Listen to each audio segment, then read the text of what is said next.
Welcome to the We Are Change talk show. We have a lot to cover this episode.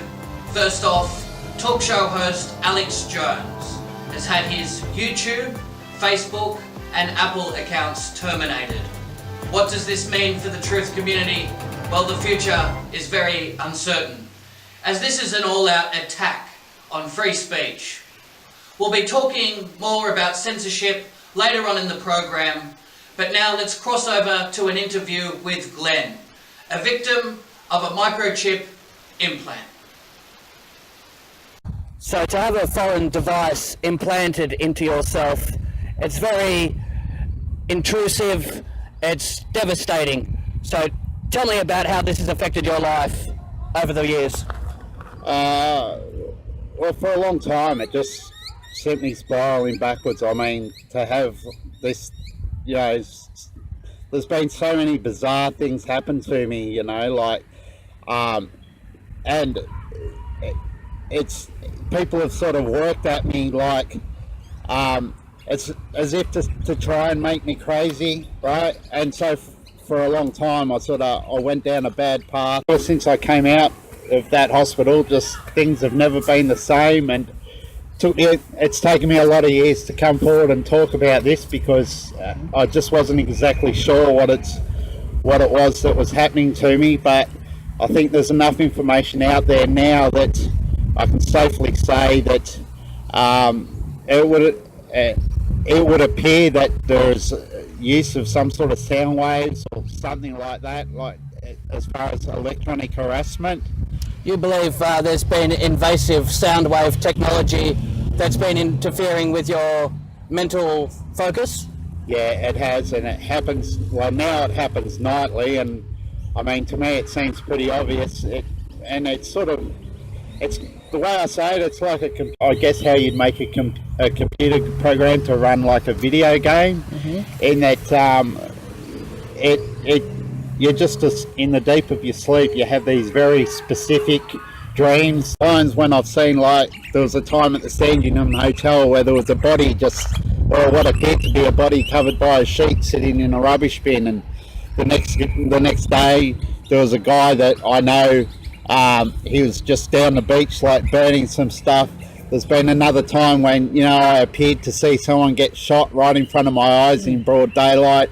There was another occasion where I was led to the Black Saturday Memorial out at Strathurn, where it appeared to be two freshly dug graves in the ground just right there. It's cost, for what I can say, it's cost my two best friends their lives as well, as I believe they're victims of this. Shocking.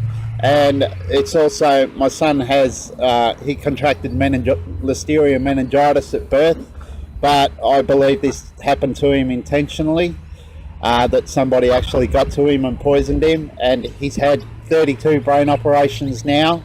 And about November 2016, he went in to have another operation, which nearly cost him his life. But sorry to hear that.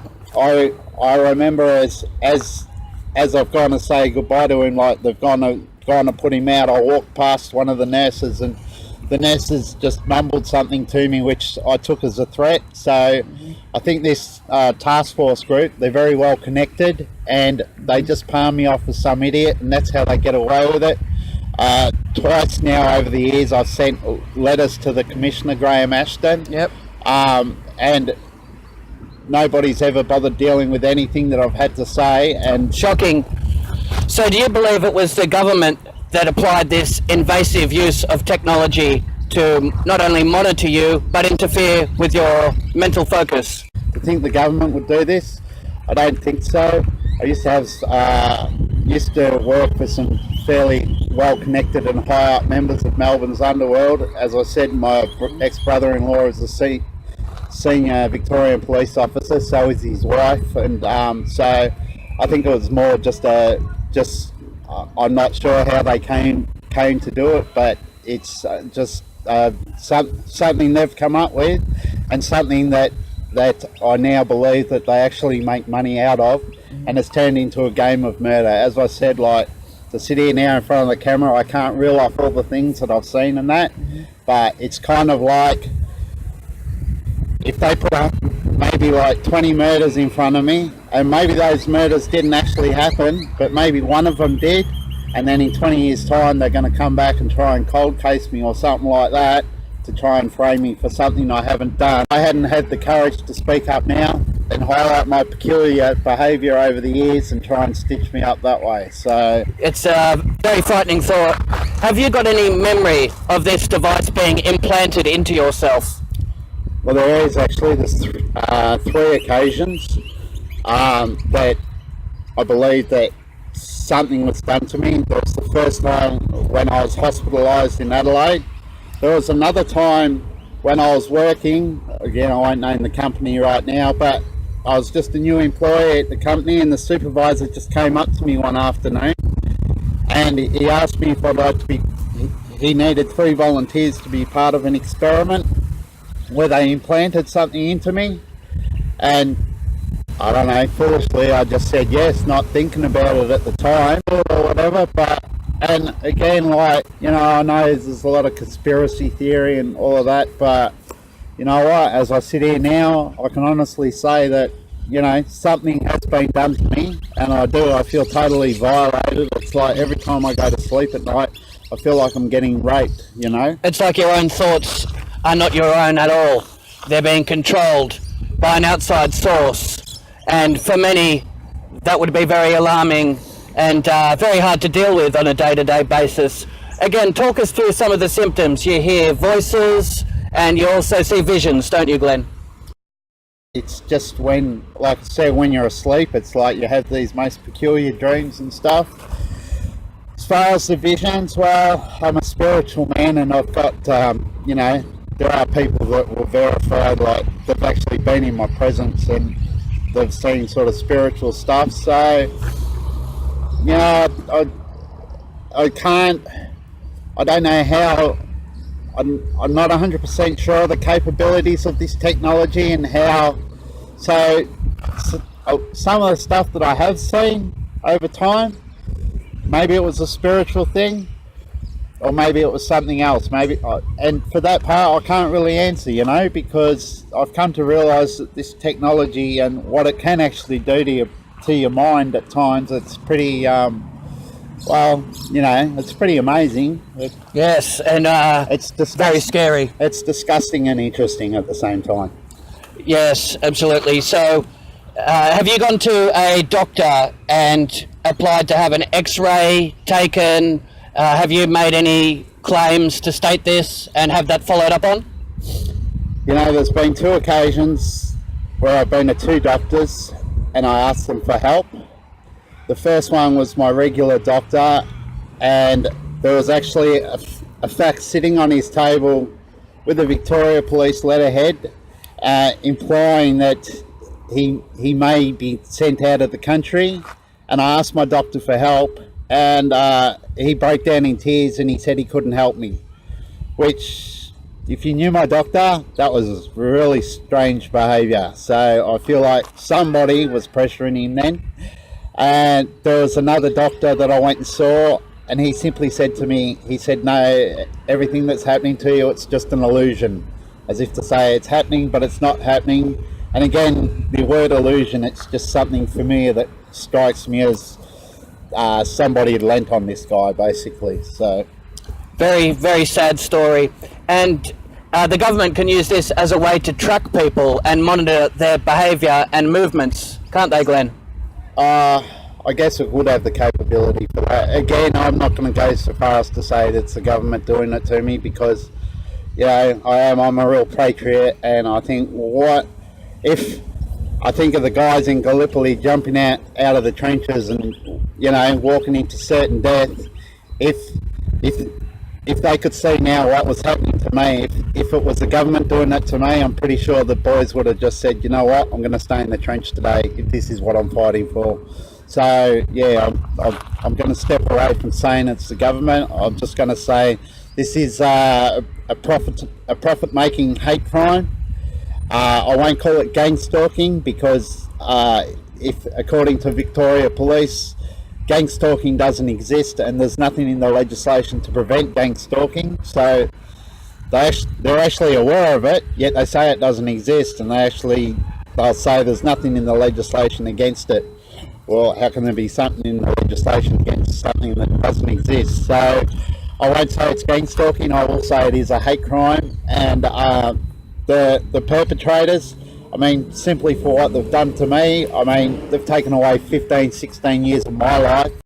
Now, we know there's a transhumanism agenda where the globalists want to push mankind to merge with technology. What would you say to the government pushing these RFID chips, Glen? Just it takes away every freedom and every bit about who you are and the way God intended us to be, you know. So to think, I mean, I'd be absolutely heartbroken and devastated if I found out the government were employing these sort of tactics. As I said, I'm an innocent man. I've done nothing. To have it happen to me, you know, like, well, to have it happen to anyone, it's just, yeah, it's just absolutely disgusting. And I fear that by not speaking up, because again, like, this isn't just happened to me, it must have happened to other people, but obviously then people straight away have their mental health and everything questioned, and that's why they're too scared to speak up. But if I don't say anything, then how far will the technology go? Well, that brings us to an end of another episode, folks. I will continue bringing you these stories here at We Are Change Melbourne until my freedom of speech is silenced. So we hope that doesn't happen. Tune in next week to the We Are Change talk show, if I'm still here, where I'll be exposing corruption, one episode at a time.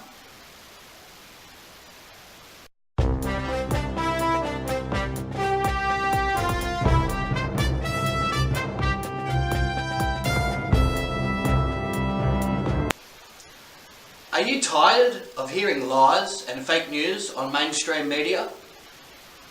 Do you find it insulting to your intelligence? Well, look no further. The We Are Change talk show is here. President Trump has launched airstrikes on Syria. A lot of his prominent conservative supporters have turned against him after this action. Have you suffered human rights violations or been a victim of corruption? The We Are Change talk show would like to hear about it. Phone the number on your screen today. Who the hell's going to listen to a little guy? You guys are, thanks. Yes, it's what we're here for. Yeah. Thank you so much. And what I hope is they don't put a mother and a child in that house, because that child will die. And no one seems to believe me. Once again, much love to everybody at We Are Change, and I look forward to seeing you guys at more events in the future and working more closely with you. Beautiful. Thank you very much for the call, my friend, and all the best of luck moving into the future. Much appreciated. Thank you, Jeff. Appreciate it. You know, the legendary Jeff. You know. Without the instrument of We Are Change, we will not have a future. We will not have a country or world to leave to our children. We won't have children able to function in it. So be a part of it. Join it. We Are Change Melbourne gives those who mainstream media have ignored a voice, exposing corruption, injustice, human rights issues, and much more. We Are Change Melbourne is the voice of the people. Yeah, this is Jeff. Met Jeff for the first time I'd met Jeff. He too is a lovely chap, and he has a YouTube channel called We Are Change Melbourne. So if any of these topics pique your interest, pop over to We Are Change Melbourne and say good day to Jeff. You've seen that video that's just going past the interview, Enough is Enough. I watched that one. Phone the number on your screen and be connected with the We Are Change talk show.